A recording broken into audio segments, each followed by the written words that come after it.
Պետական անվտանգության ծառայության կոռուպցիայի դեմ պայքարի գործակալությունը հարցաքննել է նախկին վարչապետ Իրակլի Ղարիբաշվիլիին։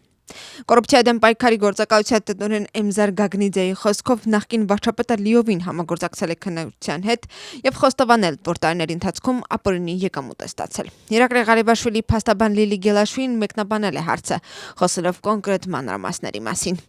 Նա ասել է, որ նախկին վարչապետը քննչական գործակալության կողմից հարցաքննվել է որպես վկա։ Նրա խոսքով Իրակլի Ղարիբաշվիլին ու նրա իրավապաշտպաններն առաջիկա օրերին կանեն հայտարարություն։ Ինչ վերաբերում է Իրակլի Ղարիբաշվիլի տնից արգրաված իրերի վերաբերյալ հարցին, փաստաբանը նշել է, որ նախկին վարչապետի տնից ոսկե իրեր չեն արգրավել։ Վրացական քաղաքական կուսակցություններն անդրադարձել են պետական անվտանգության ծառայության կողմից Իրակլի Ղարիբաշվիլի հարցաքննության վերաբերյալ արված հայտարարությանը։ Ընդդիմությունը շեշտը դնում է այն կետի վրա, որ դեռ մինչ հետաքննություն իրենք գիտեին, որ Իրակլի Ղարիբաշվիլին եւ վրացական երազանքը կոռումպացված են։ Նրանց խոսքով այս տեղեկատվությունը հաստատվել է նաեւ պետական անվտանգության ծառայության ու դատախազության կողմից եւ այդ ամենը հաստատում է, որ վրացական երազանքը ներգրաված է եղել համակարգային քաղաքական կոռուպցիայի մեջ։ Ըստ նրանց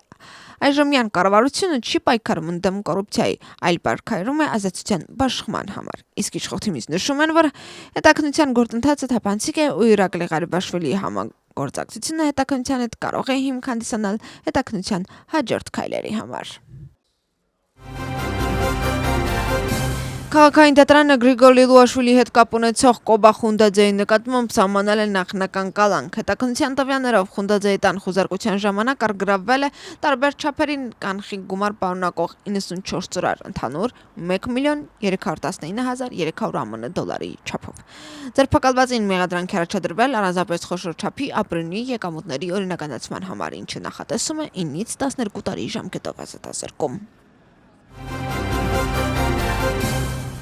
Թբիլիսիում պաշտոնապես մեկնարկել է ֆինանսական գագաթնաժողովը։ Միջոցառումն ընթանում է Թբիլիսի օպերայի եւ բալետի պետական թատրոնում։ Միջոցառմանը բացման խոսքով հանդես են եկել Վրաստանի վարչապետը, խորհրդարանի նախագահը, տնտեսության ու կայուն զարգացման նախարարը եւ ազգային բանկի նախագահը։ Գագաթնաժողովին մասնակցում են աշխարհի տարբեր երկրների կենտրոնական բանկերի ու ֆինանսական ոլորտի ղեկավարներ, խոշոր ընկերությունների ներկայացուցիչներ եւ փորձագետներ։ Վրացական երազանքը սահմանադրական հայց կներկայացնի դատարան ոչ ուշ քան երկուշաբթի օրը, պահանջելով արգելել ազգային շարժումը եւ դրան կից կուսակցությունները։ Ընդդիմությունը սուր քննադատությանը ենթարկում հայցը։ Ազգային շարժումից նշում են, որ դա ընդդիմությունն իրավական միջոցներով ոչնչացնելու փորձ է։ Այդ իսկ պատճառով հայցում կկիրառվեն իրավական մեխանիզմներ։ Իսկ իշխող կուսակցությունից հայտարարում են, որ պետք է արգելվեն այն քաղաքական ուժերը, որոնց օրակարգը որոշվում է երկրի դիվերսիայով։ Հիշեցնենք, որ խորհրդարանական մեծամասնության անդամները հայցը մշակել են քննչական հանձնաժողովի եզրակացության հիման վրա։ Վրացական երազանքի սահմանադրական հայցում հավանաբար կհայտնվի մոտ 10 կուսակցություն։ Վրաստանի նախագահ Միխայիլ Ղավելաշվիլին Գյորգի Մոդեբաձեին նշանակել է սահմանադրական դատարանի դատավոր։ Մոդեբաձեն ունի դատական համակարգում աշխատանքի երկարամյա փորձ, ինչպես նաև զբաղեցրել է Վրաստանի կրթության, գիտության եւ երիտասարդության հարցերով նախարարի առաջին տեղակալի պաշտոնը։ Վրաստանի սահմանադրության 60-րդ հոդվածի համաձայն սահմանադրական դատարանը կազմված է 9 դատավորից, որոնք նշանակվում են 10 տարի ժամկետով, որոնցից 3-ին նշանակում է Վրաստանի նախագահը, 3-ին էլ խորհրդարանը, անդամների ընդհանուր թվի առնվազն 3/5-ի մեծամասնությամբ, իսկ 3-ին նշանակում է Գերագույն դատարանը։ Հիշեցնենք, որ Վրաստանի սահմանադրական դատարանի դատավոր Իրինե Իմերլիշվիլի լիազորությունները, որը նշանակվել էր Վրաստանի նախագահի կողմից 2016 թվականին, վաղաժամկետ դադարեցվել են 2025 թվականի հոկտեմբերի 20-ին իր սեփական դիմումի հիման վրա, սահմանադրական դատարանի նախագահի հրամանագրով։ Գերմանիայի համար այլընտրանք կուսակցությունը Գերմանիայի կառավարությանը հարցեր է հղում Վրաստանից խորհրդակցությունների համար կանչված Գերմանիայի դեսպան Պետեր Ֆիշերի գործունեության վերաբերյալ, Վրաստանում հասարակական կազմակերպություններին աջակցելու վերաբերյալ։ Նշվածի մասին հրապարակում է արվել Բունդեսթագի կայքեջում։ Խոսքը վերաբերում է Գերմանիայի կառավարության կողմից ֆինանսավորող կազմակերպություններին ու դեսպան Պետեր Ֆիշերի գործունեությանը։ Կուսակցության անդամները նաև հետաքրքրված են, թե որ հասարակական կազմակերպություններն այն մոտ կառավարությանը եւ որոնք ընդդիմությանը, որքանով է Գերմանիայի դեսպանատունն ու Գերմանիայի դեսպանը մասնակցում այդ համագործակցությանը։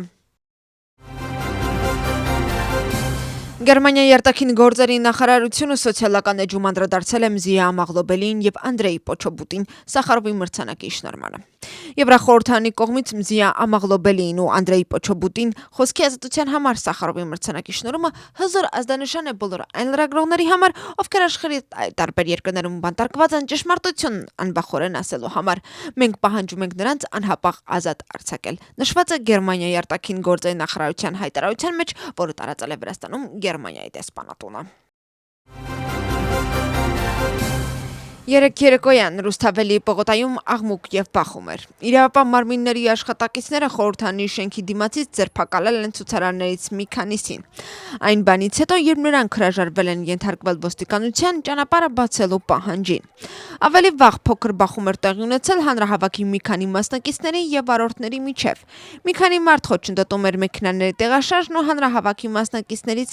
մեկը, որը բարձրացել էր բարեկային ոստիկանության մեքենայի վրա, ձերբակալվել է ոստիկանության կողմից խուլիգանության մեղադրանքով։ Շտապօգնության մեքենան հանրահավաքի մասնակիցներից մեկին տեղափոխել է կլինիկա, որն իրեն վատ է զգացել բախման ժամանակ։ Դեպքերից կարճ ժամանակ անց ներքին գործերի նախարարությունը հայտարարություն է տարածել կալանավորվածների մասին։ Գերատեսչության տվյալներով հանրահավաքի մոտ 20 մասնակից ձերբակալվել է վարչական կարգով։ Նրանց թվում է նաև Վրաստանի հանրային հեռարձակողի հոգաբարձուների խորհրդի անդամ Լիկա Բասիլայա Շաբգուլիձեն։ Թբիլիսիի գլխավոր պողոտան հանրահավաքի սկզբում փակվել է 20 րոպե, որից հետո մայրուղին բացվել է սովորական ռեժիմով։ Օրենսդիր մարմնի շրջակայքում իրավիճակը պարբերաբար լարվում էր միայն այն բանից հետո, երբ ցուցարարները փորձում էին մայթից անցնել մայրուղի։ Այսօր հավանաբար կալանավորվածներին կուղեկցեն դատարան խափանման միջոցի կիրառման նպատակով։ Թբիլիսիի քաղաքապետարանը հայտարարում է տրամվայի գծի նախագծման եւ կառուցման մրցույթ։ Տրամվայի գիծը Դիղոմին կկապի Դավիթ Աղմաշենեբելի նրբանցքով ու Դիղոմի իմաստով դիտում է մետրոկայարանի հարակից տարածքին։ Այս մասին Թբիլիսիի քաղաքապետը խոսել է կառավարության այսօրվա նիստում։ Կախակալաձեի խոսքով տրամվայի գծի կառուցման նպատակը Դիղոմի բնակչության համար մետրոյի հասանելիությունն է, որի արդյունքում դեպի քաղաքի կենտրոն տեղաշարժը կդառնա ավելի արագ եւ հարմարավետ։